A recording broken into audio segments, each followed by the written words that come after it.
أعوذ بالله من الشيطان الرجيم. بسم الله الرحمن الرحيم. الحمد لله رب العالمين، والصلاة والسلام على سيد الأنبياء والمرسلين، حبيب إله العالمين أبي القاسم محمد، صل على محمد وعلى آله الطيبين الطاهرين، سيما بقية الله في الأراضين. قال الله تعالى في كتابه الكريم: بسم الله الرحمن الرحيم. أم حسبت أن أصحاب الكهف والرقيم كانوا من آياتنا عجبا. درود بھیجے گا محمد و آل محمد، صلی علی محمد و آل محمد وعجل فرجهم. پروردگار عالم کا انتہائی احسان ہے، انتہائی لطف ہے، اس نے ہمیں دین مبین اہل بیت اطہار علیہ السلام کی محبت اپنی ان ہدایتوں سے سرفراز فرمایا ہے. اس کا شکر ہے کہ اس نے ہمیں سید الشہداء کے ذکر کی سعادت نصیب فرمائی ہے.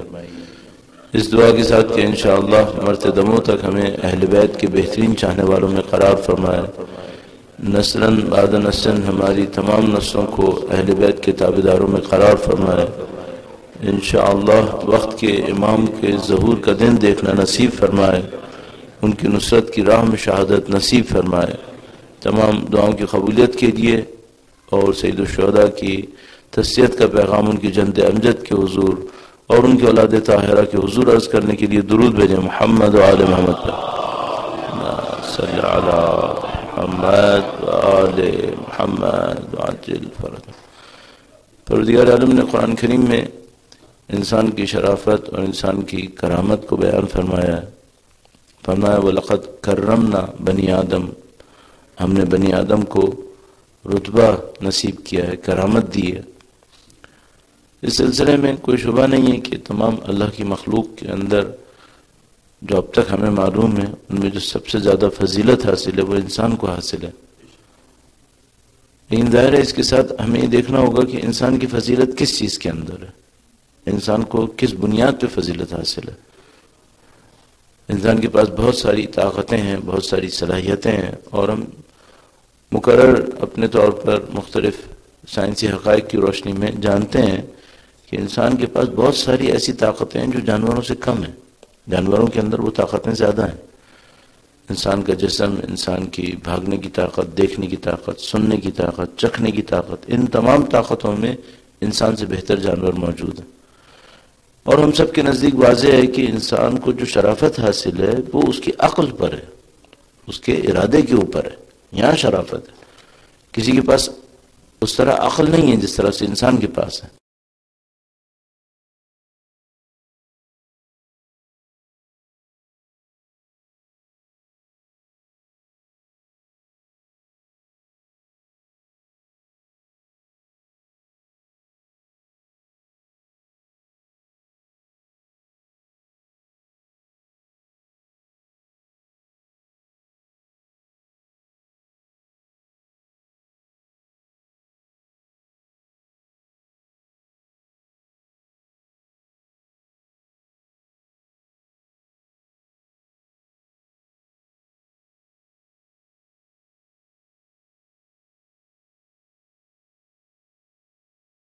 عجل فرج.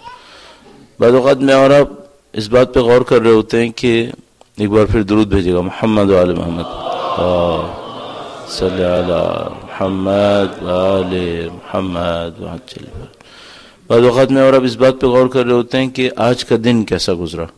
مثال کے طور پر صبح سے شام تک آپ نے کیا کیا, اور اس دوران میں آپ کو سمجھ میں آتا ہے, آپ اس بات کو احساس کرتے ہیں کہ آپ نے صبح مثلا فلاں جو فیصلہ کیا تھا وہ فیصلہ اچھا فیصلہ تھا, اور اس کے نتیجے میں آپ کو بہت ساری چیزیں اچھی نظر گئیں. کبھی کبھی آپ یہ بھی دیکھتے ہیں کہ نہیں مثلا میں نے وہ جو فیصلہ کیا یہ فیصلہ اچھا فیصلہ نہیں تھا. اچھا یہ آپ نے ایک دن کے لیے کیا. اچھا کبھی ایسا بھی ہوتا ہے کہ آپ ریویو کر رہے ہوتے ہیں زیادہ لمبے وقت کو. مثلا آپ دیکھتے ہیں پچھلا مہینہ کہاں گزرا, یہ جو آخری ایک مہینہ تھا, اور آپ اور میں جانتے ہیں کہ جو کمپنیز ہوتی ہیں کارپوریٹ کلچر کے اندر بار بار رپورٹس بن رہی ہوتی ہیں. مثلا کوارٹرلی کی رپورٹ کیا ہوئی, ایک تین مہینے میں آپ نے کیا کام کیا, تو آپ فوراً اس بات کو دیکھ پائیں گے کہ بعض اوقات آپ کے بعض فیصلے ہوتے ہیں جو کچھ دیر کو چینج کر رہے ہوتے ہیں, بعض فیصلے ہوتے ہیں کافی لمبی مدت کو چینج کر دیتے ہیں, اور آپ اس فیصلے کے پابند بھی ہوتے ہیں, پھر آپ اس فیصلے کو تبدیل بھی نہیں کر سکتے. مثلا اگر میں نے فیصلہ کیا ہے کہ مثلا 1 سے 10 محرم یا 12 محرم تک مجھے یہاں پہ ہونا ہے, تو وہ جو ایک فیصلہ میں نے کیا اس سے میرے 12 دن تبدیل ہوئے. اب 12 دن میں نے یہیں پہ رہنا ہے, اور میں یہ نہیں کر پاؤں گا, مجھے نہیں کرنا چاہیے کہ میں اس کو ایک دفعہ فیصلہ کرنے کے بعد اس کو تبدیل کرنا چاہوں. تو یہ جو 12 دن تھے یہ اس ایک بڑے فیصلے کا رزلٹ تھے. اچھا جب میں نے 32 سال پہلے فیصلہ کیا کہ مجھے ایران جا کے طالب علم بننا ہے, تو اس نے میری کتنی زندگی تبدیل کی. اگر 32 سال پہلے میں وہ فیصلہ نہ کرتا تو وہ جو کچھ آخری 32 سال میں ہوا ہے 32 ایئرز میں, یہ نہیں ہوتا, یہ کچھ اور ہوتا. اچھا اس وقت جو مثلا میرا حال حلیہ لباس زبان کردار ہے اس پہ بھی اثر پڑتا, بہت 100% اس کا اثر پڑتا. اچھا اگر میں نے 32 سال پہلے کوئی اور فیصلہ کیا ہوتا تو میں کیا مختلف انسان نہیں ہوتا؟ ہاں بالکل مختلف انسان ہوتا. آپ بھی اسی طریقے سے, آپ میں سے مثال کے طور پر کچھ لوگوں نے 10 سال پہلے 20 سال پہلے حتیٰ 40 سال پہلے ایک فیصلہ کیا, اور اس فیصلے کے بعد جو کچھ تھا وہ اس فیصلے کے کانسیکوینسز تھے. ایک بڑے فیصلے کے اندر آپ کو کچھ ریزلٹس لینے پڑتے ہیں پھر. اچھا اس کے بعد کیا فیصلے ختم ہو جاتے ہیں؟ نہیں, پھر بھی فیصلے ہوتے رہتے ہیں. مثلا 32 سال پہلے میں نے فیصلہ کیا کہ میں قم جاؤں, پھر یہ فیصلہ کیا کہ کیا پڑھوں, لیکن وہ اس بڑے فیصلے کے اندر چھوٹے فیصلے تھے. پھر وہ فیصلہ میری زندگی تبدیل کر چکا تھا. تو پھر میرے ذہن میں ایک اور بات آتی ہے, ہماری زندگی میں اصلی فیصلے بڑے فیصلے کتنے ہیں؟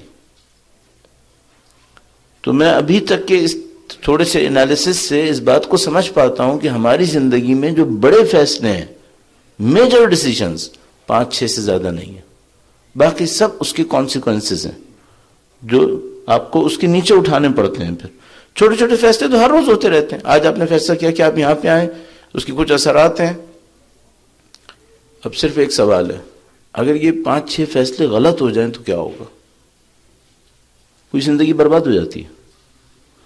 اور یقیناً آپ نے اپنی زندگی میں کچھ لوگوں کو ایسا دیکھا ہوگا جنہوں نے چند فیصلے غلط کر دیے, اور وہ جو چند فیصلے غلط کیے پھر اس کے بعد ان کو برسوں اس کے اوپر پچھتانا پڑ گیا کہ بھئی یہ فیصلہ جو میں نے کیا یہ کوئی اچھا فیصلہ نہیں تھا, اور اس کے کانسیکوینسز اچھے نہیں تھے, لیکن اب انیویٹیبل ہے, اب جو ہے وہ اٹھانا پڑے گا.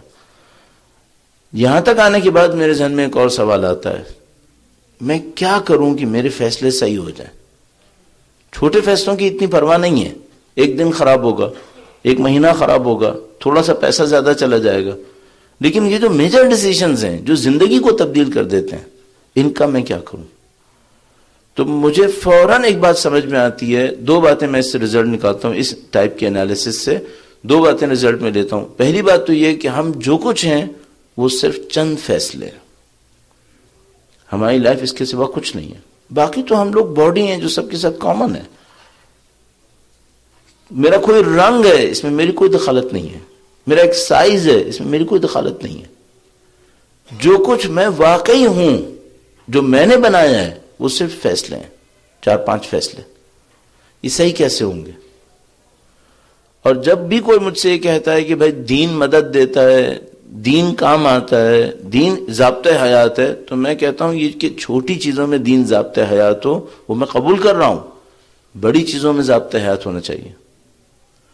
تو یہ کہ دین مجھے یہ بتائے کہ میں مثال کے طور پر اپنی صحت کو کیسے باقی رکھوں گا، دین یہ بھی بتاتا ہے۔ اس سے زیادہ امپورٹنٹ یہ ہے کہ دین مجھے بتائے وہ 5 فیصلے صحیح کیسے ہوں گے۔ تو دین کی رہنمائی چھوٹی سطح پہ نہیں چاہیے، دین کی رہنمائی بہت بڑی سطح پہ چاہیے۔ اب یہ جو رہنمائی ہے وہ کیسے آتی ہے اور دین اس سلسلے میں کیا بیان کرتا ہے؟ مولا امیر المومنین کا ایک قول آپ کی خدمت میں عرض کروں گا، درود بھیجے گا محمد و آل محمد صلی اللہ علیہ محمد و آل محمد وعجل۔ جو ہمیں سمجھ میں آتا ہے وہ یہ کہ جس چیز کی ہمارے پاس کمی ہے ہم نے دین کو اس لیول پر جا کر نہیں آزمایا، ہم نے دین کو اس لیول پہ جا کر اڈاپٹ بھی نہیں کیا، ہم نے دین کو اس لیول پہ رکھا ہے کہ مثال کے طور پر نماز پڑھوں گا یا نہیں پڑھوں گا، فلاں کام کیسے کروں گا نہیں کروں گا، لیکن جب ہم اپنی زندگی کے کور ایشوز میں پہنچتے ہیں وہاں پر ہم دین سے گائیڈنس نہیں لے رہے، اور اس کے نتیجے میں جو دین سے مدد ملنی چاہیے تھی ہمیں وہ دین سے ہمیں مدد نہیں مل رہی۔ دین کے چیلنجز بھی ہمیں نہیں پتا مضبوطی سے صحیح ہیں یا غلط ہیں، قبول ہیں یا نہیں ہیں۔ مثلا مولا کا فرمان جو میں نے آپ کی خدمت میں عرض کیا، دین کی خوبیوں میں سے ایک خوبی یہ ہے کہ یہ چھوٹے چھوٹے پوائنٹس آپ کو دے گا زندگی چینج کرنے والے۔ اب آپ اس پہ کیسے یقین کریں گے یہ بھی ایک ایشو ہے، آپ اس کو آزمائیں گے کیسے، اس پر عمل کریں گے کیسے، یہ آپ کا ایشو ہے۔ مثال کے طور پر چھوٹا سا ایک پوائنٹ جو مولا امیر المومنین نے ارشاد فرمایا جو اپنے اندر گہرائی رکھتا ہے، فرمایا کہ اگر تم مخفی صدقہ دو، مخفی صدقہ یعنی سیکریسی کے ساتھ صدقہ دو، جس کو ہم لوگ، میں ڈرتا ہوں بعض اوقات ہم ٹرمنالوجیز کا، اسلامک ٹرمنالوجیز کا جب انگلش میں ٹرانسلیشن کرتے ہیں تو ہم اس کی میننگز کو کھو بیٹھتے ہیں، چونکہ انگلش میں بہت سارے ٹرانسلیشنز اس میننگ کو کنوے نہیں کرتے جو اسلامک کانسیپٹس کے اندر ہیں۔ مثال کے طور پر جیسے ہی میں علم کو ٹرانسلیٹ کرتا ہوں نالج میں، ایکچولی علم کی ریالٹی کو کھو دیتا ہوں، اور جیسے ہی میں تعلیم کو ٹرانسلیٹ کرتا ہوں ایجوکیشن کے اندر، ایکچولی میں تعلیم کے سبسٹنس کو کھو بیٹھتا ہوں۔ یہ ایک ایشو ہے ہمارے پاس کہ ہمارے پاس جو ٹرانسلیشنز ہیں وہ ان کانٹینٹس کو ریفلیکٹ نہیں کر رہے جو اسلام کے اندر ہیں، اور ہم لوگ یہ سمجھ رہے ہیں کہ شاید یہ جو ہمارے پاس ٹرمنالوجیز ہیں، ایجوکیشن، نالج وغیرہ، یہ ایسی نیوٹرلز ہیں جو ہر ایک کے ساتھ لگ سکتی ہیں۔ مجھے نہیں لگ رہا، مجھے لگ رہا ہے ان کے اپنے کچھ ویلیوز کے بارز ہیں جو اسلامک کانسیپٹس کے ساتھ شاید بہت زیادہ ایک جیسے نہیں ہیں، ان میں ڈفرینس ہے۔ لیکن بہرحال امام نے فرمایا کہ تم اگر سیکریسی کے ساتھ مخفی صدقہ دو، اب کیا میں صدقے کو چیریٹی ترجمہ کر لوں؟ مجھے ڈر لگ رہا ہے کہ صدقے کا لفظ جو صدق سے لیا گیا ہے، صدق کا مطلب ہے سچائی، اس کا مطلب یہ ہے کہ یہ وہ چیریٹی ہے جو بہت پیور ہے اور پوری سچائی کے ساتھ دی گئی ہے۔ اب چیریٹی کا ورڈ اس کو ریفلیکٹ نہیں کر رہا جو صدقہ ریفلیکٹ کر رہا ہے۔ بہرحال اگر آپ اس صدقے کے لفظ کو لیں، امام نے فرمایا اگر تم مخفی صدقہ دو، ایسے خاموشی سے صدقہ دو جس کا کسی کو پتہ نہ چل پائے، کسی کے اوپر احسان بھی نہیں ہوا، کسی پہ نمائش بھی نہیں ہوئی، کوئی آپ نے دکھاوے کا بھی نہیں کیا، تو فرمایا خدا تمہاری غلطیوں کو ختم کر دے گا، تمہاری غلطیوں کو خدا ختم کر دے گا اگر تم مخفی صدقہ دو۔ ٹھیک ہے، اب میرے جیسے آدمی کے سامنے ایک کوشچن ہے، مثلا میرے پاس پروجیکٹس ہیں، میرے پاس میری اپنی ایک سوشل لائف ہے، اس کے اندر اگر میں غلطیاں کرتا ہوں تو اس غلطیوں کی کانسیکوینسز بہت خراب ہیں، میرے لیے بھی خراب ہیں، جو دوست احباب میرے ساتھ ہیں ان کے لیے بھی خراب ہیں۔ ان غلطیوں سے بچنے کا فارمولا کیا دیا ہے؟ امام فرما رہے ہیں مخفی صدقہ دو، دکھا کے مت دو، خاموشی سے دو، یہ تمہاری غلطیوں کو ختم کرے گا۔ اب یہاں پہ بہت سارے سوالات ہیں، اس کا میکینزم کیا ہے؟ مخفی صدقہ کیوں غلطیاں ختم کرے گا؟ کیسے غلطیاں ختم کرے گا؟ اور اس کو اگر میں آزمانا چاہوں، ٹیسٹ کرنا چاہوں، اس کو کیسے آزما سکتا ہوں؟ تو میں آپ کی خدمت میں عرض کروں گا آپ اس طرح سے آزما سکتے ہیں۔ میں اس کے میکینزم کے اوپر ابھی بات نہیں کر پاؤں گا، بہت لمبی ہو جائے گی، پھر ہمارا ٹاپک کچھ اور ہے. لیکن میں آپ کی خدمت میں ٹپس کے طور پہ، چونکہ میں ہر روز کچھ نہ کچھ عمل میں سے عرض کرنا چاہتا ہوں، ٹپ کے طور پہ کہوں گا کہ آپ اپنی زندگی میں اس کو زندگی کا حصہ بنانے کی کوشش کریں، کہ کچھ آپ ایسی چیریٹیز کریں، اگر میں صدقے کی جگہ اس کو استعمال کر لوں، کچھ ایسی چیریٹیز کریں جس کی کسی کو خبر نہ ہونے دیں، جہاں تک آپ کے لیے پاسبل ہے، جہاں تک آپ کے لیے پاسبل ہے اس کی خبر نہ ہونے دیں. کیوں خبر نہ ہونے دیں؟ تاکہ آپ کے اندر وہ سچائی باقی رہے جو صدقے کے اندر چھپی ہوئی ہے. صدقہ کا لفظ سچائی سے لیا گیا، پیورٹی سے لیا گیا. اس صدقے کے لیے ایک سچائی چاہیے، ایک پیورٹی چاہیے ہارٹ کے اندر. اس کو محفوظ رکھنے کے لیے آپ کسی کو اطلاع نہ ہونے دیں، حتیٰ کسی ساتھی کو بھی. اور دیکھیں کہ پھر یہ جو امام نے فرمایا یہ آپ کے لیے کس طریقے سے عمل کرتا ہے. انشاءاللہ خدا نصرت فرمائے گا. درود بھیجے گا محمد و آل محمد.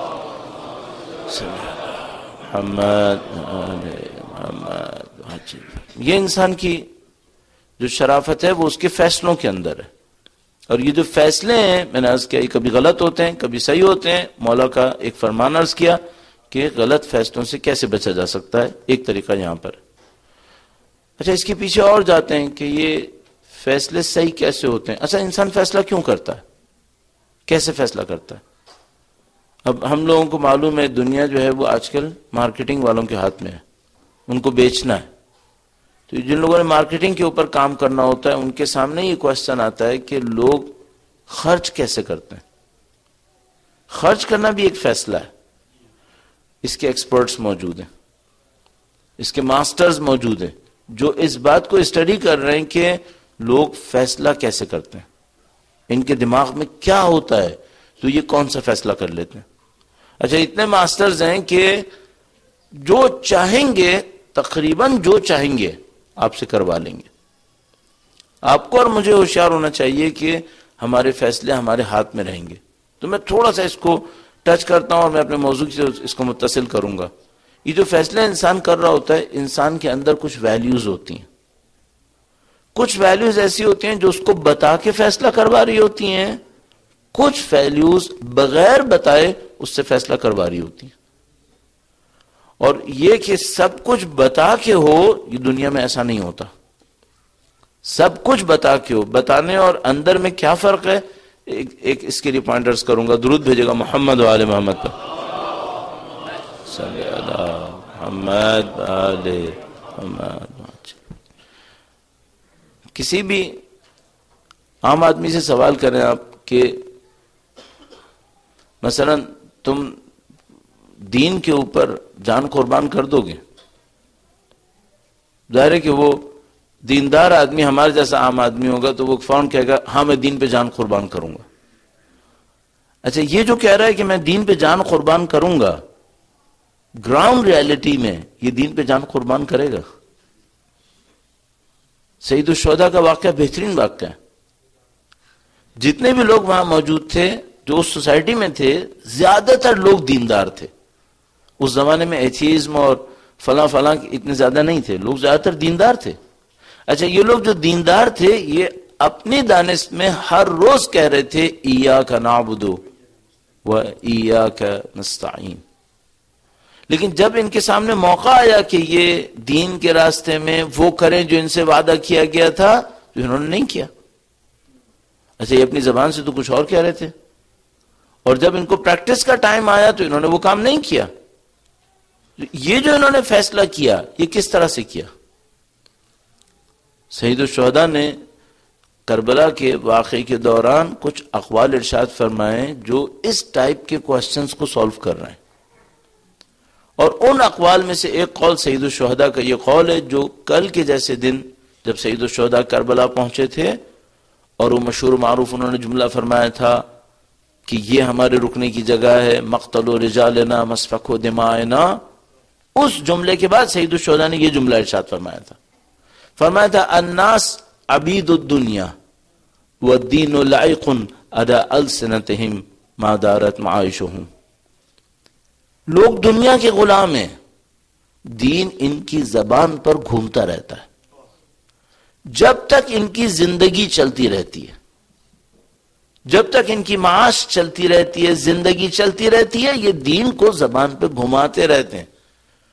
وَإِذَا مُحِسُّوا بِالْبَلَاءِ قَلَّ الدَّيَّانُونَ، اور جب آزمائشوں میں پڑھتے ہیں، امتحانوں میں پڑھتے ہیں تو دیندار بہت کم رہ جاتے ہیں. یہ سید الشہداء نے اس وقت ارشاد فرمایا جب سید الشہداء کربلا پہنچے ہیں. ظاہر ہے جب سید الشہداء کربلا پہنچے ہیں تو سید الشہداء کے ساتھ ہزاروں کا لشکر نہیں تھا، دشمن کی تعداد بہت زیادہ تھی. سید الشہداء کا یہ قول بہت واضح طور پہ دکھا رہا ہے. سید الشہداء نے فرمایا الناس عبید الدنیا، لوگ دنیا کے غلام ہیں، والدین لائق علی السنتہم، اور دین ان کی زبان کے اوپر گھومنے والا ایک لوتھڑا ہے. جب تک ان کی معاش چلتی رہتی ہے، زندگی چلتی رہتی ہے، دین کو لے کے چلتے ہیں. وَإِذَا مُحِسُّوا بِالْبَلَاءِ، اور جب آزمائشوں میں پڑھتے ہیں، امتحانوں میں پڑ جاتے ہیں تو دیندار کم رہ جاتے ہیں. اچھا، یہ جملہ صاف ہمیں بتا رہا ہے سید الشہداء کہہ رہے ہیں لوگوں کے دعوے کچھ اور ہیں اور حقیقت کچھ اور ہے. اچھا، اب جو ہمارا ٹاپک ہے وہ ہے کہ جو امام حسین کے سفیر ہیں ان کی ذمہ داریاں کیا ہیں. مجھے اور آپ کو خدا نے ایک نسبت دی ہے، حسینی ہمیں لوگ کہتے ہیں کہ یہ قوم حسینی ہے. حسینی بننے کے لیے، اس نسبت کو پورا کرنے کے لیے ہمیں وہ نہیں بننا ہے جو قول والے ہیں، ہمیں وہ بننا ہے جو عمل والے ہیں. یہ کیسے ہوگا؟ اب اس کانٹیکس میں دیکھیے گا. ہمیں ایک صحیح فیصلہ کرنا ہے، جب مصیبت پڑے تو ہم سید الشہداء کا ساتھ دیں. یہ صحیح فیصلہ کیسے ہوگا؟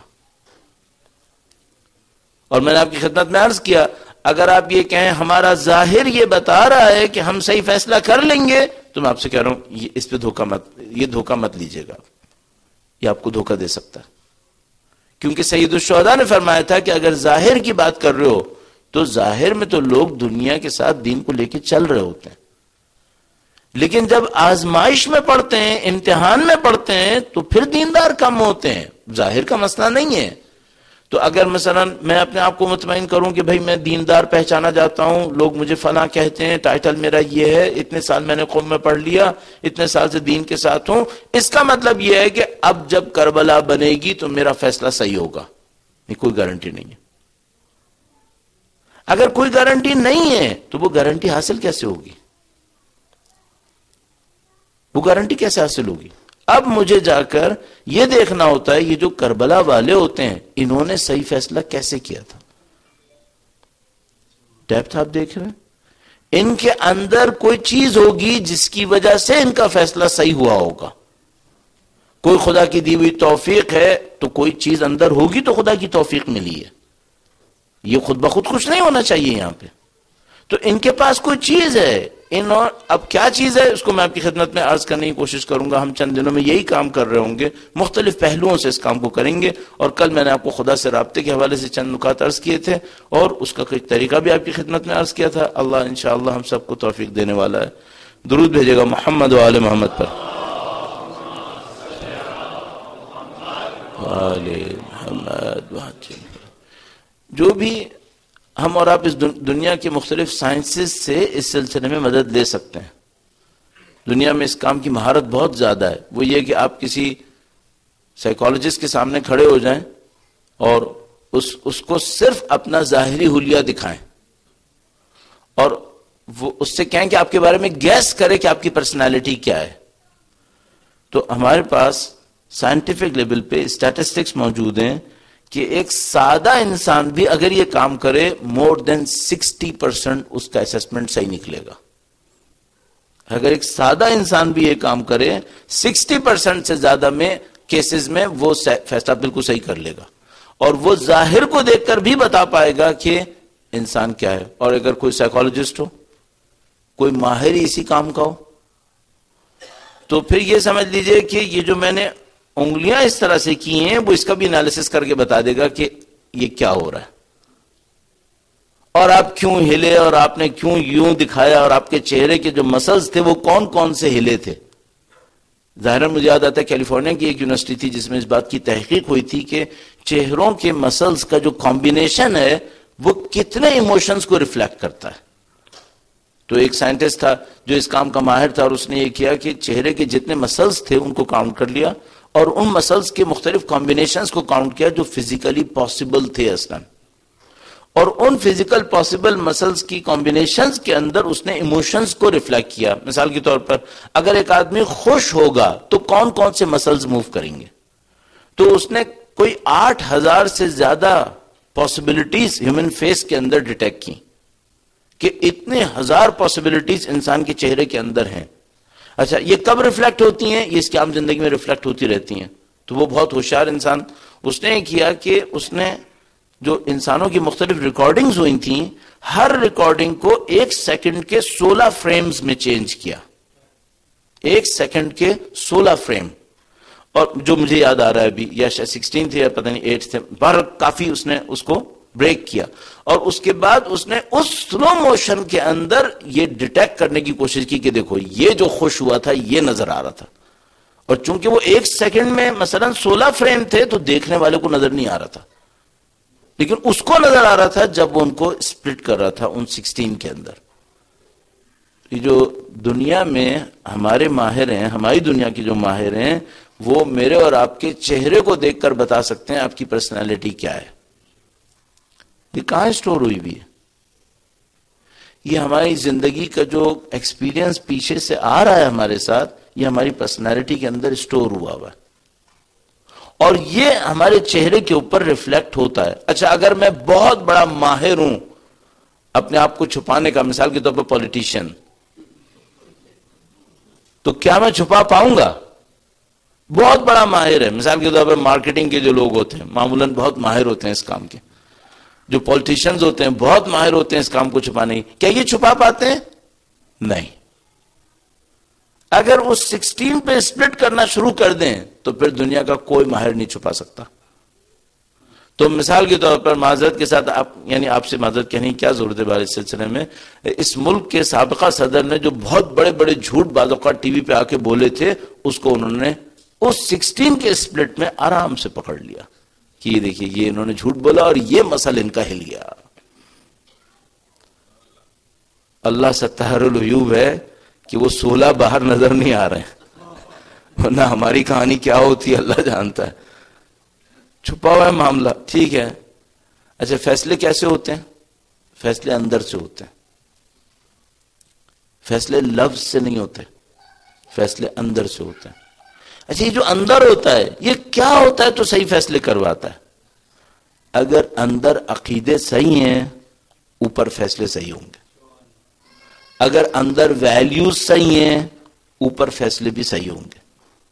بعض اوقات فیصلہ کرنے والے کو پتا ہوتا ہے کہ میں کیا فیصلہ کر رہا ہوں، بعض اوقات نہیں پتا ہوتا، اکثر نہیں پتا ہوتا کہ اندر کیا تھا جس کی وجہ سے یہ غلط فیصلہ ہوا.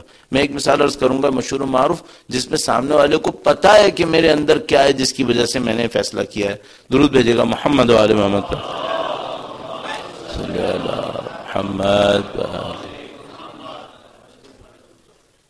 مشہور و معروف مثال جو میں اور آپ تقریباً بچپن سے سنتے آ رہے ہیں وہ عمر سعد کی مثال.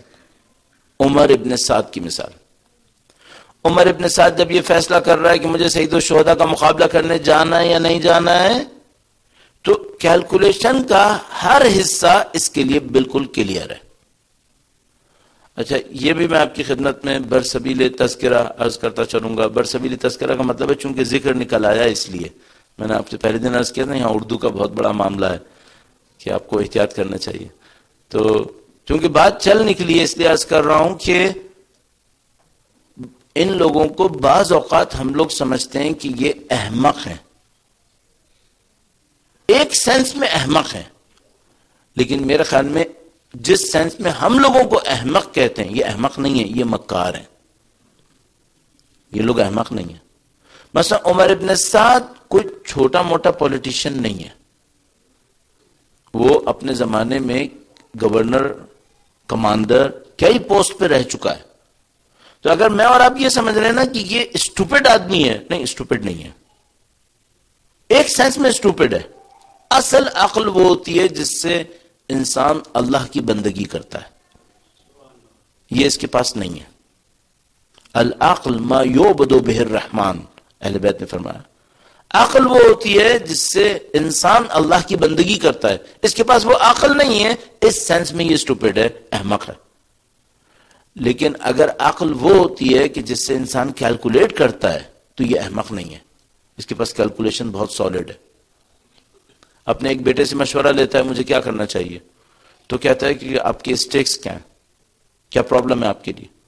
کہنے کا پرابلم یہ ہے کہ اگر میں امام حسین سے لڑنے نہیں جاؤں گا تو جو کچھ میں نے کیریئر بنایا ہے، میں اپنی ٹرمنالوجی میں چینج کر رہا ہوں اسے، جو کچھ میں نے کیریئر اب تک بنایا ہے یہ سب ختم ہو جائے گا. عبید اللہ ابن زیاد مجھے ختم کر دے گا، چونکہ عبید اللہ ابن زیاد جو ہے وہ کوفے کا گورنر، بصرے کا بھی گورنر ہے، یہ دونوں کا گورنر ہونے کے ناطے میرے کیریئر کو ختم کر دے گا.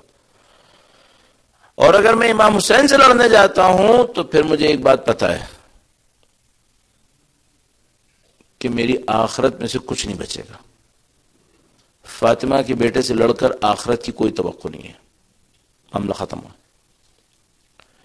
ایک بیٹا کہتا ہے کہ آپ کو لڑنا چاہیے، آپ کو لڑنا چاہیے، آپ لڑ لیں، آپ اپنی دنیا بنا لیں، آخرت کا نہیں معلوم، یہ ادھار کی زندگی ہے، ملے گی نہیں ملے گی اس کا نہیں پتا، ابھی جو ہے اس کو آپ لے لیجئے.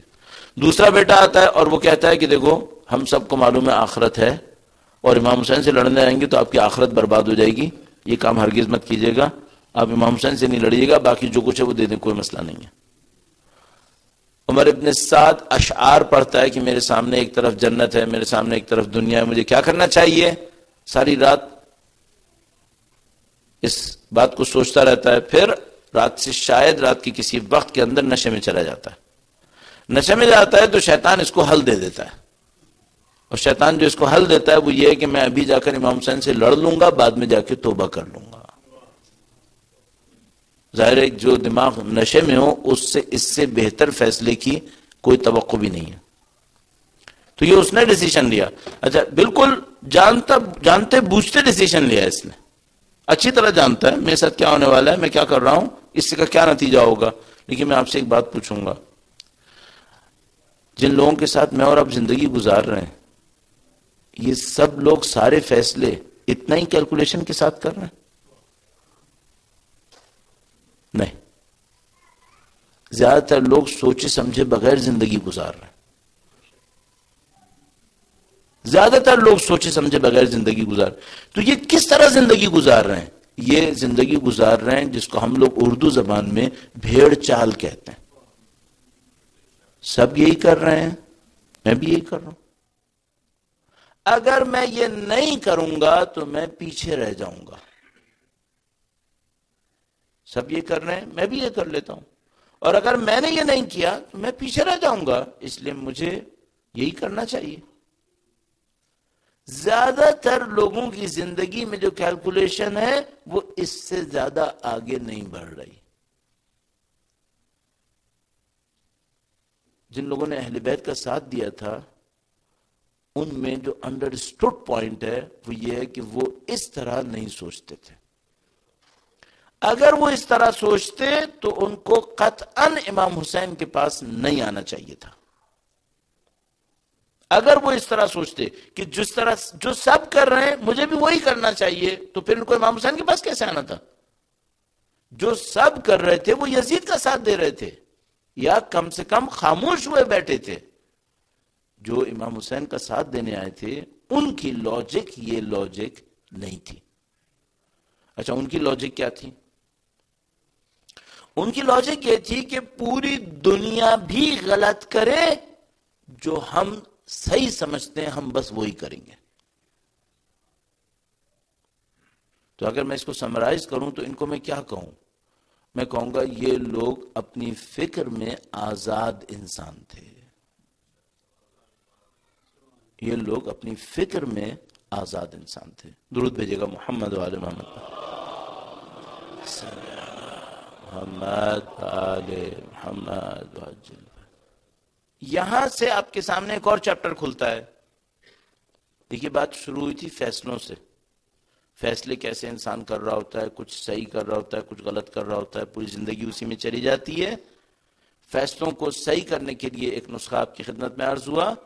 اس کے بعد بات ہوئی کہ سارے فیصلے سوچے سمجھے نہیں ہوتے. سید الشہداء کے جو چاہنے والے ہیں ان کے فیصلے سوچے سمجھے تھے. نہ صرف یہ کہ ان کے فیصلے سوچے سمجھے فیصلے تھے، بلکہ یہ اس بات کے فالوور نہیں تھے کہ ہم وہ کریں گے جو سب کر رہے ہیں. یہ اس کے فالوور نہیں تھے. اچھا، میں یہیں پہ رک کر آپ سے ایک بات پوچھوں گا، اور آپ ظاہر ہے کہ اس جواب کو اپنے اندر ڈھونڈیے گا. آپ اور میں تو اپنی زندگی میں یہ کام نہیں کر رہے کہ ہم سے کوئی یہ پوچھے کہ تم نے یہ کام کیوں کیا، اور ہمارا جواب یہ ہو کہ ہم نے اس لیے کیا کیونکہ سب یہی کر رہے ہیں. پہلی بات سمجھ میں آ گئی، آپ کو مجھے یہ نہیں کرنا ہے.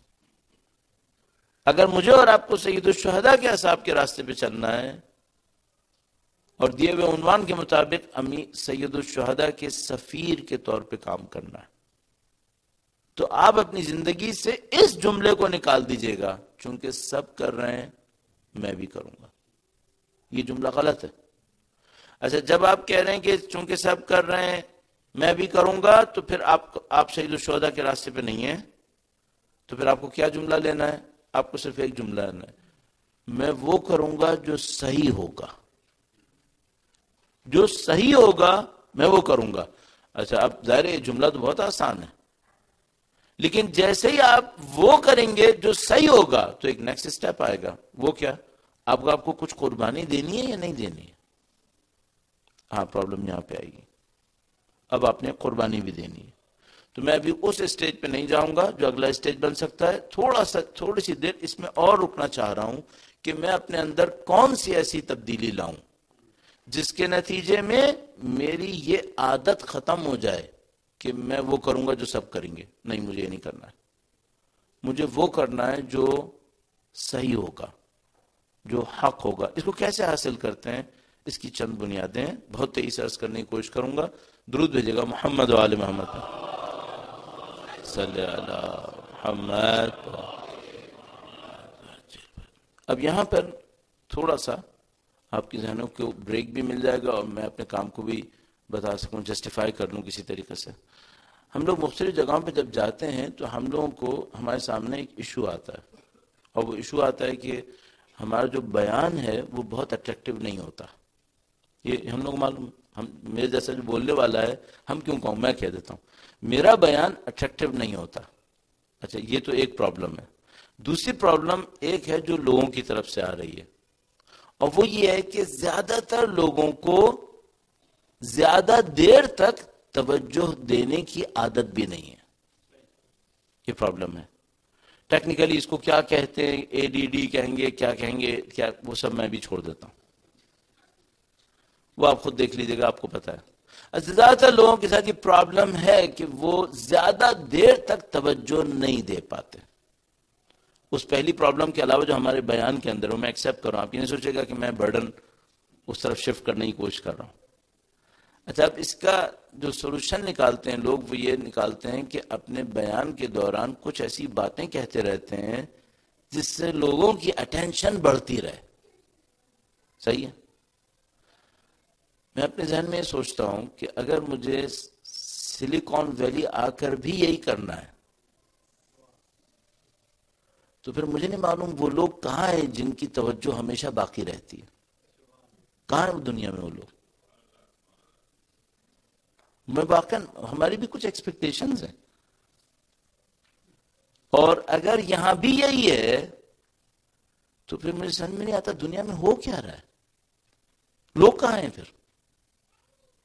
تو میں آپ سے جو ایکسپیکٹ کر رہا ہوں وہ یہ ہے کہ آپ اور میں اپنے ذہن کو اتنی طاقت دے سکیں کہ ہم اور آپ حاشیے میں کم جائیں، پیرافریز میں کم جائیں، ایشو کا جو کور ہے اس کے اوپر باقی رہیں، اور 40-45 منٹ اپنے دماغ کو اتنی طاقت کے ساتھ استعمال کر لیں کہ ہم کور کو سالو کر سکیں. اچھا، ورنہ پھر اتنا مجھے آتا ہے کہ اگر مجھے آپ کی اٹینشن لینی ہو تو کیا کرنا ہے، اتنا پھر مجھے آتا ہے، میں اس کو کر سکتا ہوں. لیکن میں ابھی ٹرائی نہیں کروں گا. کم سے کم 4-5 دن گزر جانے دیں، اگر ضرورت پڑی تو پھر ٹرائی کر لوں گا میں اس کو. ٹھیک ہے؟ اللہ آپ کو صحت و تندرستی، توانائی مزید نصیب فرمائے، اور انشاءاللہ ہم سب کو سید الشہداء کے راستے پر چلنے کی سعادت نصیب فرمائے انشاءاللہ. ہمیں ایک دعا میں خاص کر کیا کرتا ہوں اور بالکل شروع میں کرتا ہوں، لیکن میں دل چاہ رہا میں دوبارہ کروں، خدا انشاءاللہ ہم سب کو سید الشہداء کے راستے پر چلتے ہوئے شہادت نصیب فرمائے انشاءاللہ۔ ایک بار پھر درود بھیجے گا محمد و آل محمد، صلی علی محمد و آل محمد۔ ایک خاص کلچر ہے جو ان سید الشہداء کے ساتھ دینے والوں کے اندر تھی۔ اس کلچر میں کیلکولیشن کی بیس یہ نہیں ہے کہ لوگ کیا کر رہے ہیں، وہ نہیں مانتے۔ ان سب کے پاس کچھ ویلیوز ہیں، یہ ان ویلیوز میں اپنی ججمنٹ دے رہے ہوتے ہیں۔ مثال کے طور پر حضرت حر کے پاس ایک ویلیو ہے۔ اچھا یہ سب مختلف تھے، مجھے لگتا ہے کہ ان سب کا سوچنے کا طریقہ بھی مختلف تھا۔ یہ سمجھ لیجئے کہ اچھے انسانوں کے 70 ورژن تھے جن کا سینٹر امام حسین ہے۔ اچھے انسانوں کے 72 ورژنز تھے۔ مثلا حضرت حر کا طریقہ کار کیا ہے؟ اچھا حضرت حر علیہ السلام، ان کی پوری زندگی کو دیکھیے اور ان کا طریقہ کار دیکھیے، ان کا سوچنے کا طریقہ کار۔ تو ان کا جو جملہ تھا جب سید الشہداء نے ان کا راستہ روکا، میں کل انشاءاللہ حضرت حر کے مسائل پڑھوں گا تو اس کے اوپر آؤں گا، سوچنے کا طریقہ کار ڈیفرنٹ تھا، سوچ ہی مختلف طریقے سے رہتے۔ حضرت زہیر بن قین بجلی پہلے دوسرے گروپ میں تھے، سید الشہداء کے ماننے والوں میں سے نہیں تھے، اہل بیت کے ماننے والوں میں سے بھی نہیں تھے، احتراماً دیکھتے تھے، احترام سے دیکھتے تھے، ماننے والوں میں سے نہیں تھے، خلافت اور حکومت کے معاملے میں کسی اور کیمپ کے تھے۔ عجیب بات یہ ہے کہ یہ آدمی جو سید الشہداء کے کیمپ کے نہیں تھے، یہ ان واحد چند لوگوں میں سے ہے، ایک دو لوگوں میں سے ہے جن کے پاس امام نے اپنا آدمی بھیجا ہے کہ میرا ساتھ دو، جبکہ یہ خلافت اور حکومت کے معاملے میں اہل بیت کے ماننے والے بھی نہیں تھے۔ اور میں نے عرض کیا یہ نادر لوگوں میں سے ہیں، بہت کم لوگوں میں سے ہیں جن کے پاس امام حسین نے اپنا بندہ بھیجا ہے کہ جاؤ اور اس کو بولو میرا ساتھ دے۔ زہیر بن قین بجلی، ان کی جو کیلکولیشن ہے وہ کس بیس پر ہے؟ ان کے پاس ایک ویلیو ہے، اور وہ ویلیو کیا ہے؟ وہ بہت عجیب ہے۔ ان سب کے پاس مختلف ویلیوز ہیں جو ان کے لیے کام کر رہی ہیں۔ زہیر کی ویلیو یہ ہے کہ کسی نے پوچھا تم نے امام حسین کا ساتھ کیوں دیا؟ کہا میں اس کا ساتھ نہیں چھوڑ سکتا تھا جس کا سب ساتھ چھوڑ رہے تھے، میں نہیں چھوڑ سکتا۔ کہا اگر ان کے ساتھ بہت سارے لوگ ہوتے نا پھر میں نہیں آتا۔ اب اس آدمی کا دماغ ہی کچھ اور ہے۔ سب یہ کر رہے ہیں، جو سب کریں گے ہم وہ کریں گے، جہاں طاقت ہوگی ہم اس کا ساتھ دیں گے۔ اور یہ کیا کہہ رہے ہیں؟ کہہ رہے ہیں جو کمزور ہوگا میں اس کا ساتھ دوں گا، جو اکیلا رہے گا میں اس کا ساتھ دوں گا۔ انہوں نے دیکھ لیا اپنی آنکھوں سے کہ امام حسین حق پر ہیں، اور حق پر ہونے کے باوجود طاقت نہیں ہے ان کے پاس، تو بس یہ وہ جگہ ہے جہاں پہ میں نے ساتھ دینا ہے۔ ان کا سوچنے کا طریقہ کار بالکل ڈیفرنٹ ہے۔ حضرت جان کا طریقہ کار کچھ اور ہے۔ اگر آپ میں بچپن سے ان کیریکٹرز کو سن رہے ہیں نا، آپ ان سب کے دماغ کے اندر جا کے دیکھنے کی کوشش کریں، ظاہر ہمیں اتنی طاقت نہیں ہے، لیکن جب آپ جا کے دیکھیں گے سب کو مختلف طریقوں سے سوچ رہے ہیں۔ صحیح ہے؟ اب میں آپ کی خدمت میں عرض کروں گا، کاش ایسا ہو کہ میں اور آپ ان میں سے کسی ایک کی طرح سوچنا شروع کر دیں۔ کاش ایسا ہو جائے۔ ان سب کے پاس ڈیفرنٹ ویلیوز ہیں، وہ ویلیوز اگر میرے اور آپ کے اندر ہوئیں تو ہم وہی فیصلہ کریں گے جو انہوں نے فیصلہ کیا۔ ان ویلیوز کو اپنے اندر لے کر آئیں۔ اچھا پھر اسی کے ساتھ ایک خطرناک بات بھی ہے، جن لوگوں نے امام حسین کو اکیلا چھوڑا ہے ان کی بھی کچھ ویلیوز ہیں۔ خدا نہ کرے اگر وہ ویلیوز ہمارے اندر ہوئیں، ہم کبھی امام حسین کا ساتھ نہیں دے پائیں گے۔ تو اگر مثال کے طور پر میں صرف کیوں پک کرنا شروع کروں کون کون سی ویلیوز ادھر تھیں، کون کون سی ویلیوز ادھر تھیں، تو میں نے آپ کی خدمت میں ایک ویلیو تو سب سے پہلے بتا دی، اور وہ ویلیو ہے آزاد فکر۔ اگر فکر غلام ہے تو انسان حسینی نہیں ہو سکتا، امام حسین کا ساتھ نہیں دے سکتا۔ کیوں؟ اگر فکر غلام ہوئی تو غلام فکر وہی کرتی ہے جو سب کر رہے ہوتے ہیں۔ اس میں تو طاقت ہی نہیں ہے کہ کرٹیسزم کرے، اس کے اندر کرٹیکل تھنکنگ ہے ہی نہیں اصلا۔ تو وہ جب سب کرے گا، جو سب کر رہے ہیں میں وہ کروں گا، تو گیا، پھر معاملہ ہی ختم ہو گیا اس کا۔ اچھا ممکن ہے آپ یہ کہیں، ممکن ہے کوئی مجھ سے کہے کہ بھائی 1.3 بلین مسلمان ہیں، ان کے اگینسٹ مثلا 6 بلین وہ لوگ ہیں جو مسلمان نہیں ہیں، یہی کہ یہ 1.3 بلین مسلم میں سے ہے اور 6 بلین کے اگینسٹ ہے، اس کا مطلب اس کے اندر کریٹیکل تھنکنگ ہے؟ میں کہوں گا نہیں، یہ کریٹیکل تھنکنگ کی نشانی نہیں ہے، یہ بھی ایک فالوئنگ کی نشانی ہے. یہ وہ فالو کر رہا ہے جو اس کے ملکوں میں چل رہا تھا، جو اس کے ملک میں چل رہا تھا. اس نے اس کو اس وجہ سے نہیں لیا ہے کہ سوچائے سمجھائے پھر اسلام لیا ہے، نہیں، یہ نسلی مسلمان ہے، یہ اجدادی مسلمان ہوا ہے. کیا یہ کوئی بری بات ہے؟ نہیں، بری بات نہیں ہے، لیکن بڑے ہو کر سوچنے سمجھنے والا انسان ہونا چاہیے تھا اس کو. کوئی نسلی مسلمان ہو تو کیا اس میں کوئی برائی ہے؟ نہیں، بہت اچھا ہی ہے، اس میں کیا برائی؟ اس میں بہت اچھا ہے کہ شروع سے اس نے اسلام لیا ہے. لیکن اس کے ساتھ جو ایڈیشن ہونا چاہیے تھا اس کے پاس، وہ یہ کہ اس کو سوچنے سمجھنے والا انسان ہونا چاہیے تھا. بدقسمتی سے وہاں مشکل آئی بھی.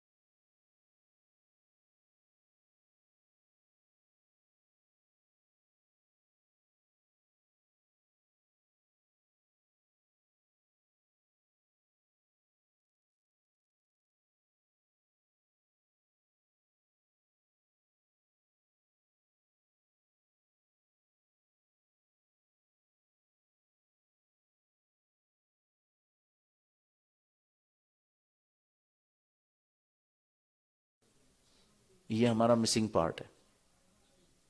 اور مجھے مشکل ایک اور جو سمجھ میں آ رہی ہے وہ یہ کہ بدقسمتی سے ہم جو سید الشہداء کے چاہنے والے ہیں، جس کے لیے زیارتوں میں لقب آیا ان کے لیے اور ان کے والد گرامی کے لیے کہ یہ آزاد انسانوں کے سردار ہیں، امیر المومنین کے لیے اور سید الشہداء کے لیے جو القاب استعمال ہوئے ہیں، ان القاب میں سے ایک لقب قائد الاحرار، قائد الحر المحجلین، آزاد انسانوں کے سردار ہیں. یہ کوالٹی ہم میں ضرور ہونی چاہیے. ہمیں آزاد انسان ہونا چاہیے. کیسا آزاد انسان؟ ایسا آزاد انسان جو صرف حق کے پیچھے جاتا ہے چاہے مشکل پڑے. بدقسمتی سے کوالٹی بہت کم لوگوں میں آ رہی ہے. یہ سمجھ میں آتی ہے. اور دوسری بات جو مجھے سمجھ میں آتی ہے، میں نے ابھی آپ کی خدمت میں عرض کیا، ان لوگوں کے اندر کوالٹیز میں سے ایک کوالٹی ہے، یہ لوگ موت سے نہیں ڈرتے. البتہ ظاہری طور پہ موت سے نہ ڈرنے والے سامنے والے کیمپ میں بھی کچھ لوگ تھے. یزید کے کیمپ میں بھی کچھ لوگ ایسے تھے جو موت سے نہیں ڈر رہے تھے. یہ ایک علیحدہ معاملہ ہے کہ جو سید الشہداء کے کیمپ میں تھے اور موت سے نہیں ڈر رہے تھے، ان میں کیا کچھ تھا. ان کی ویلیوز کو جا کے ہم دیکھنے کی کوشش کریں گے. جو کام ہم کل کوشش کریں گے وہ یہ کہ ہم ان ویلیوز کو ڈھونڈیں، کن ویلیوز کی بیس پر یہ لوگ یہ فیصلے کر رہے تھے. اور میں صرف اشارت نظر کر دوں جس کو مجھے ابھی آپ کی خدمت میں بیان کرنا ہے، اور تھوڑی سی دیر مصائب میں مجھے یقیناً پڑھنے. درود بھیجے گا محمد و آل محمد پر.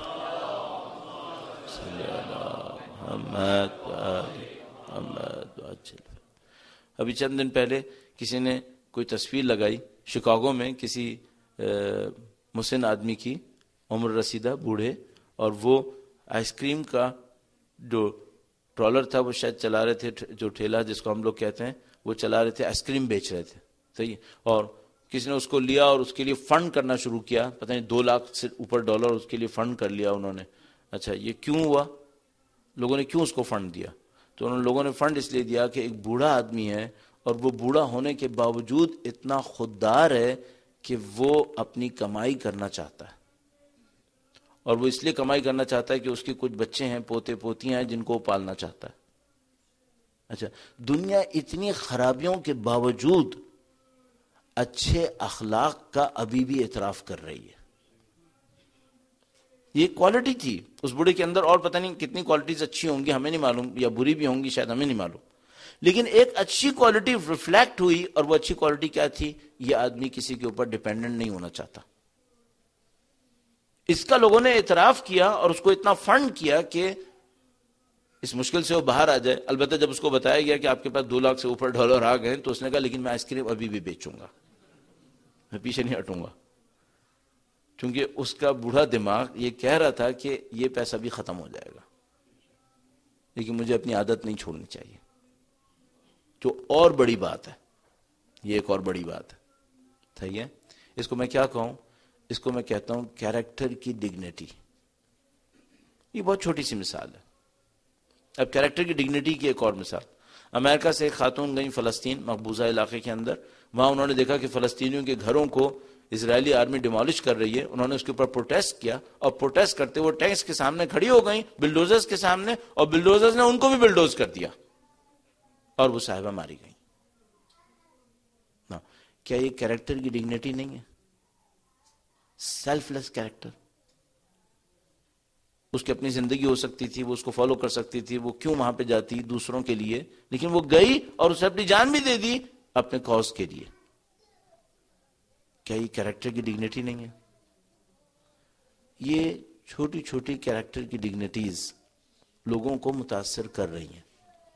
اب میں ایک بات پوچھوں گا، یہ جو سید الشہداء کے چاہنے والے ان کے اندر کیا ہے؟ ان کے اندر ایک اور ہی کردار ہے. یہ وہ چیز ہے جو ہمارے اندر ہونی چاہیے. یہ کیریکٹر کی ڈگنیٹی ہمارے پاس ہونی چاہیے. اب سوال کل شروع کریں گے، کیریکٹر کی یہ جو عظمت ہے، کردار کی عظمت، یہ کیا ہے، کیسے آتی ہے؟ آج ہم نے صرف چھوٹا سا ایک ٹچ کیا، یہ لوگ موت سے نہیں ڈرتے تھے. کل اس کو فالو کریں گے کہ یہ جو کردار کی عظمت ہے یہ کیسے آتی ہے. اور یہ کردار کی عظمت ایک ایسی چیز ہے جو آج بھی ڈیمانڈ میں ہے، آج بھی ڈیمانڈ میں ہے. یہ کیسے آتی ہے؟ چونکہ ہمیں اس کی ضرورت ہے، اور ہم جانتے ہیں جنہوں نے سید الشہداء کا ساتھ دیا وہ کردار کی اس عظمت پر بہت آگے تھے، وہ فائز تھے. جگہ جگہ ایک ایک واقعہ جو کربلا اور اس کے اطراف میں انجام پا رہا تھا وہ یہ دکھا رہا تھا کہ یہ لوگ کردار کے اعتبار سے کوئی چھوٹے لوگ نہیں ہیں، اور جن کے نام پر آج کا دن رکھا گیا ہے وہ حضرت حبیب ابن مظاہر کا دن. ہمارے پاس بہت ساری روایات موجود ہیں کہ جو مختلف اصحاب سید الشہداء کے بارے میں ہمیں تفصیلات دے رہی ہوتی ہیں. حضرت حبیب ابن مظاہر کے بارے میں ہمیں کئی باتیں روایات کے ذریعے سے پتہ ہیں. ہم اور آپ جانتے ہیں کہ سید الشہداء کی حضرت حبیب کے ساتھ بچپن سے ایک دوستی تھی، اور جو حضرت حبیب بن مظاہر کے اندر ڈیووشن تھا امام حسین کے لیے وہ بچپن سے کہیں شروع ہوا تھا. سید الشہداء کے چاہنے والے تھے، اور مجھے یوں احساس ہوتا ہے جیسے کہ ہم سب لوگ روایات کے ذریعے دیکھ پا رہے وہ یہ کہ وہ بھی اپنے بچپنے کے اندر اس بات کو سمجھ گئے تھے کہ یہ نواس رسول ہے، اور نواس رسول ہونے کے ناطے ان کا ایک مقام ہے، اور اس مقام کا مجھے خیال کرنا چاہیے، مجھے اس مقام کا خیال کرنا چاہیے. گویا بچپن سے حضرت حبیب نے اپنے آپ کو وقف کیا تھا کہ میں حسین کا ساتھ دوں گا، میں حسین کا ساتھ دوں گا. گویا سید الشہداء سے عمر میں بڑے بھی تھے، عمر میں بڑے بھی تھے، جو اندازہ ہمیں سید الشہداء کی عمر مبارک کو دیکھتے ہوئے لگتا ہے کہ حضرت حبیب کا سن زیادہ ہونا چاہیے. لیکن انہوں نے اپنے آپ کو اس بات کے اوپر رکھا کہ میں نواس رسول کا ساتھ دوں گا. خداوند متعال نے ان کی اس ڈیووشن کے صدقے میں ان کو بہت کچھ نصیب کیا. اب آپ تصور فرمائیے، 2 باتیں سید الشہداء کے خط سے نکالتے ہیں. سید الشہداء نے واحد آدمی حبیب ہیں جن کو کربلا کی زمین پر پہنچنے کے بعد پرسنلی انوائٹ کیا ہے کہ میرا ساتھ دینے کے لیے آؤ. واحد آدمی. اچھا کیا انسان یہ نہیں سوچتا کہ جب سید الشہداء مشکل میں آ گئے تھے، کوئی ساتھ دینے والا نہیں تھا، جیسا کہ ہمارے پاس بعض روایات کو لوگ بیان کر رہے ہوتے ہیں، وہ یہ کہ جب بی بی نے ان سے کہا کہ بھائی اتنی فوجیں آپ کے خلاف آ رہی ہیں، دشمن کی تعداد بڑھتی جا رہی ہے، آپ کا کوئی ساتھ دینے والا نہیں ہے، آپ کا کوئی چاہنے والا نہیں ہے. ایسے موقع پر سید الشہداء اگر کسی کو بلائیں تو کیا ذہن میں نہیں آتا کہ سید الشہداء کسی طاقتور کو بلائیں گے، جسمانی طور پہ طاقتور کو؟ لیکن سید الشہداء نے حضرت حبیب ابن مظاہر کا انتخاب کیا، اور یہ وہی کردار کا انتخاب ہے جس کے لیے پہلے دن میں نے آپ کی خدمت میں عرض کیا کہ یہ لوگ ظاہر کا انتخاب نہیں کرتے ہیں، یہ لوگ باطن کا انتخاب کرتے ہیں. جس طرح اللہ کے رسول نے اناؤنسمنٹ کے لیے بلال حبشی کا انتخاب کیا، سید الشہداء نے حتی جنگ میں نصرت کے لیے حبیب ابن مظاہر کا انتخاب کیا اور حضرت حبیب کو طلب کیا. دوسری بات جو انتہائی اہم ہے وہ یہ ہے کہ اپنے خط کے اندر حبیب کو فقیہ کوفہ کا لقب دیا ہے. فقیہ کوفہ، کوفہ کے علم دین کے ماہر کے نام سے حضرت حبیب کو خط بھیجا ہے.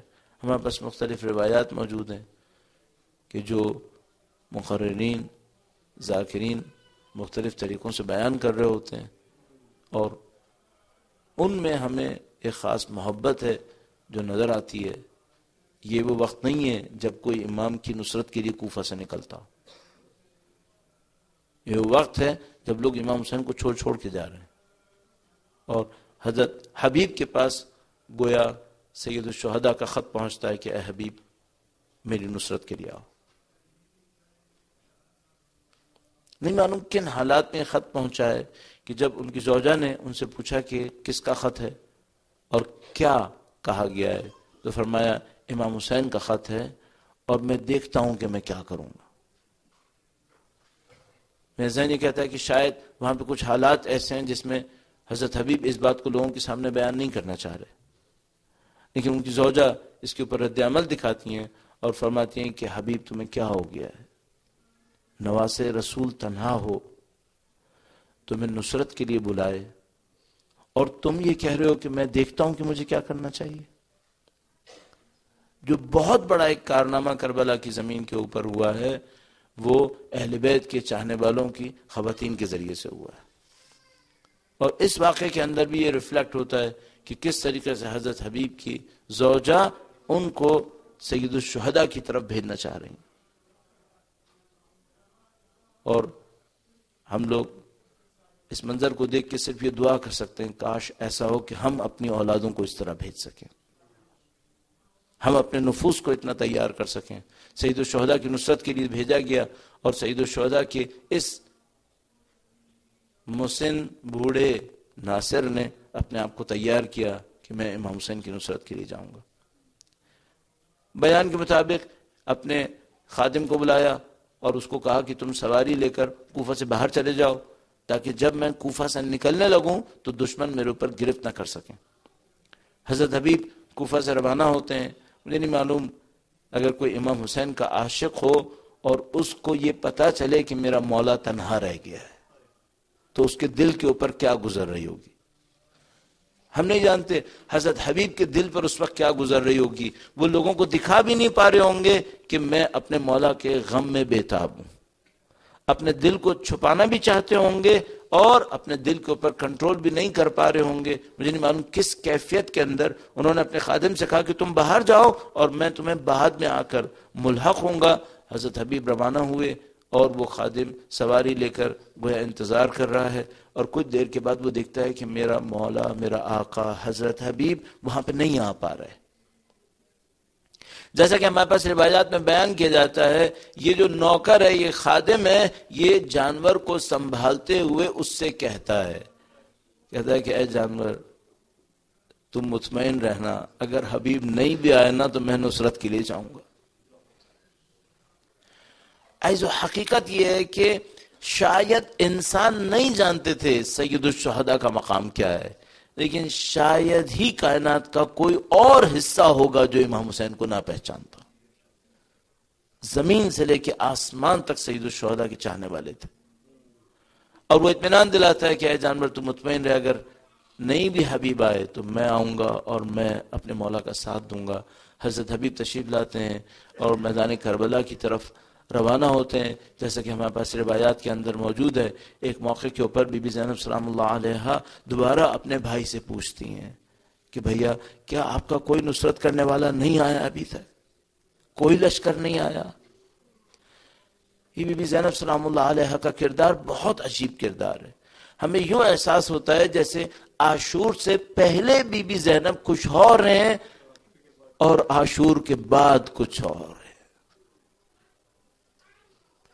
جس طرح ایک بہن کو ہونا چاہیے عاشور سے پہلے اپنے بھائی کے پاس آ کر یہ پوچھتی تھیں بھائی آپ کا کوئی نصرت کرنے والا آیا؟ دشمن کی طاقت بڑھ رہی ہے اور جب یہ گفتگو جاری ہے کہ کیا کوئی نصرت کرنے والا آ رہا ہے، کیا کوئی ہے جو مدد کرنے والا آئے، تو اچانک لوگ احساس کرتے ہیں کہ کوئی ہے جو سید الشہداء کے خیمے کی طرف بڑھ رہا ہے. لوگ ہوشیار ہو جاتے ہیں، نزدیک جانے کی کوشش کرتے ہیں، دیکھتے ہیں حضرت حبیب تشریف لا رہے ہیں اور سید الشہداء اپنے ماننے والوں سے کہتے ہیں کہ ہم حبیب کا استقبال کرنے کے لیے آگے جائیں گے. ایسو ہم لوگ اس ثقافت سے بہت دور ہیں جو حضرت حبیب کی ثقافت ہے. لیکن الحمدللہ رب العالمین ہم امام حسین کے چاہنے والے کم سے کم اس کو احساس کر سکتے ہیں. ہم ہزاروں کلومیٹر کا فاصلہ طے کر کے سید الشہداء کے روضے پر پہنچیں اور جب اس کی جالی کو تھامتے ہیں تو ہمارے دل کو ایک سکون نصیب ہوتا ہے کہ ہم اپنے مولا کے قدموں میں آنے میں کامیاب ہو گئے. آپ ذرا حضرت حبیب کے بارے میں سوچئے گا جس نے ہمیشہ اپنے آپ کو مولا کا خادم سوچا ہے، مولا کا جانثار سوچا ہے، مولا کا نوکر اور غلام سوچا ہے، اور جب یہ غلام کربلا کے نزدیک آتا تو وہ ایک عجیب منظر دیکھتا ہے کہ اس کا مولا اس کے استقبال کے لیے باہر آیا ہوا ہے، اس کے مولا تشریف لائے ہوئے ہیں. مجھے یقین ہے حضرت حبیب نہ صرف یہ کہ حیران رہ گئے ہوں گے بلکہ انہوں نے فوراً اپنے آپ کو سید الشہداء کے قدموں میں گرایا ہوگا کہ مولا غلاموں کو اتنی عزت آپ تشریف لائے. سید الشہداء حبیب کے آنے پر ایسے خوش ہوئے جیسے لوگوں کو احساس ہوا نہیں معلوم کتنا بڑا لشکر آ گیا. تو کوئی سید الشہداء سے پوچھے مولا لشکر نہیں آیا ہے، ایک بوڑھا آیا ہے، لیکن امام جواب میں کہیں گے تمہیں نہیں پتا ایک ایسا آیا ہے جس سے میں اپنے دل کو نزدیک دیکھ رہا ہوں.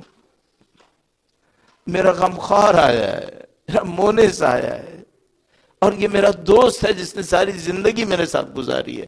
ایسو جیسا کہ ہمارے پاس روایات موجود ہیں حضرت حبیب میدان کربلا میں اہل بیت اطہار علیہ السلام کے خیام کے نزدیک آتے ہیں. جب خیام کے نزدیک آتے ہیں، خیموں کے نزدیک آتے ہیں تو کوئی بی بی زینب سلام اللہ علیہا کو اطلاع دیتا ہے کہ اے بی بی جس کا آپ کے بھائی انتظار کر رہے تھے وہ تشریف لے آئے ہیں، حبیب آئے ہیں. اور ایک موقع کے اوپر بی بی زینب سلام اللہ علیہا قاصد سے کہتی ہیں حبیب کو جا کر میرا سلام کہہ دو. ہم لوگوں کے لیے شاید یہ کوئی بہت بڑی بات نہ ہوئی ہو، لیکن کوئی حبیب کے دل سے پوچھے کہ یہ کیا مرحلہ تھا کہ مخدرات کی طرف سے غلام کے نام پہ سلام آیا ہے. حبیب نے جیسے ہی سنا بی بی زینب سلام اللہ علیہا نے سلام بھیجا ہے تو جیسا کہ بیان کرتے ہیں مٹی کو اٹھا کر اپنے سر پہ ڈالا، خاک سر پہ ڈالی اور کہا میرے مولا کی غربت کا یہ عالم آ گیا، یہ عالم آ گیا کہ مجھ جیسا کمزور، مجھ جیسا ناتواں جب خیموں میں پہنچ رہا ہے تو مخدرات سلام بھجوا رہی ہیں. قلت آبان و انصار، مدد کرنے والوں کی کمی اس نتیجے پر آ گئی ہے. یہاں تک موقع آ گیا. اس کے بعد حاضر ہوتے ہیں، لوگوں کو جمع کرتے ہیں، لوگ احساس کرتے ہیں جیسے سید الشہداء کے چہرے پر ایک نئی تراوت آئی ہے، ایک نئی تازگی آ گئی ہے حبیب ابن مظاہر کے آنے سے. سید الشہداء اتنا قرب احساس کرتے ہیں بس کربلا کا دن عاشور کا دن ہے، ایک ایک کر کے لوگ جان دینے کی کوشش کر رہے ہیں، جان نثار کر رہے ہیں. ایک موقع پر حبیب حبیب ابن مظاہر دشمن کا ایک جملہ سنتے ہیں اور اس کے اوپر لپک اٹھتے ہیں. جب حبیب ابن مظاہر جانتے ہیں تو عزیزو ایک بات صرف آپ کی خدمت میں ظرافت کے طور پہ عرض کروں گا، یہ جو دشمن ہے یہ بہت لعین ہے، اس کو بہت اچھی طرح پتا ہے حسین شہید ہو حسین کے دل پہ زخم کم لگیں گے، لیکن اگر حسین کا کوئی چاہنے والا زخمی ہو تو حسین کے دل پہ زخم بڑا لگے گا. لہذا اس حبیب ابن مظاہر کو جان بوجھ کر نشانہ بنایا تاکہ حسین حبیب ابن مظاہر کے تڑپتے ہوئے جسم کو دیکھیں. ایک موقع آیا، حبیب زخمی ہوئے، زمین پر گرے، سید الشہداء اپنے دوست کی طرف لپکے اور ایک موقع پر تمام اصحاب جمع ہوئے. جب اصحاب جمع ہوئے حبیب اپنے آخری وقت پر پہنچے، ایک نظر سے امام حسین کو دیکھا کہ میری قسمت امام حسین میرے پاس آ گئے. دوسری نظر سے مسلم ابن عوسجہ کو دیکھا، باقی اصحاب کو دیکھا اور بس ایک جملہ کہا. اور میں کہوں گا عزیزو یہ حبیب نے جملہ صرف ان اصحاب سے نہیں کہا بلکہ یہ ہم سب سے کہا، اور انہوں نے کہا دیکھو جب تک زندہ ہو حسین کا ساتھ دینا. عزیزو یہ جملہ ان سے نہیں کہا گیا، یہ جملہ ہم سے کہا گیا ہے کہ دیکھو جب تک زندہ ہو پرچم حسین کو بلند رکھنا. ماتم حسین